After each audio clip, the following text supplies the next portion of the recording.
বিশ্বজুড়ে তার কোটি কোটি অনুরাগী। অ্যাকশন সিনেমার জগতে তিনি যেন এক কিংবদন্তি। পর্দায় তাকে দেখলেই আপ্লুত হয়ে ওঠেন দর্শকরা। অ্যাকশন সিনেমায় পৃথিবীর বুকে নতুন এক দিগন্ত উন্মোচন করেছেন তিনি। দিয়েছেন অসংখ্য হিট, আইকনিক সব সিনেমা।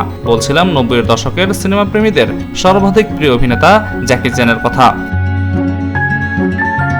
শুধু অভিনেতা হিসেবেই নয়, মানুষ হিসেবেও তিনি এক অনবদ্য অভিনেতা। অভিনয়ের পাশাপাশি তিনি প্রায় থাকেন আলোচনায়। তার আলোচিত জীবন দর্শনের অন্যতম অধ্যায় নিজের সম্পত্তির দান। মানবিক জ্যাকি চ্যান নিজের 4000 কোটি টাকার সম্পত্তি দান করেছেন ছাত্রছাত্রীদের পড়াশোনার উদ্দেশ্যে। এমনকি নিজের বিপুল সম্পত্তির একটি কানাকড়িও তিনি নিজের সন্তানকে দেননি। ভ্যারাইটির এক প্রতিবেদনে বলা হয়েছে, জ্যাকি চ্যানের নিজের এক অলাভজনক সংস্থা রয়েছে, যেখানে সমাজের প্রান্তিক মানুষ ও শিক্ষার্থীদের অর্থ সাহায্য করা হয়ে থাকে।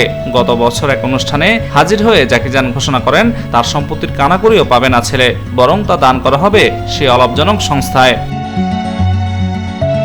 তবে প্রশ্ন, নিজের সন্তানকে কেন তিনি বঞ্চিত করলেন? তার নেপথ্যে যুক্তি দিয়ে তিনি বলেন, যদি আমার ছেলের মধ্যে মেধা থাকে তবে সে নিজেই পয়সা রোজগার করতে পারবে, নয়তো আমার সম্পত্তি পেলে তা সে শুধুই নষ্ট করবে। এদিকে জ্যাকির এই ঘোষণায় তোলপাড় হয়ে ওঠে অনুরাগী মহলে। মৌখিক ঘোষণা করলেও আনুষ্ঠানিকভাবে এখনও সেই কাজ সম্পন্ন করেছেন কিনা তা জানা যায়নি। জ্যাকির ছেলের নাম জেসি চ্যান। এই মুহূর্তে তার বয়স 43। বাবার মতো তিনিও যুক্ত ফিল্মি দুনিয়ার সঙ্গে।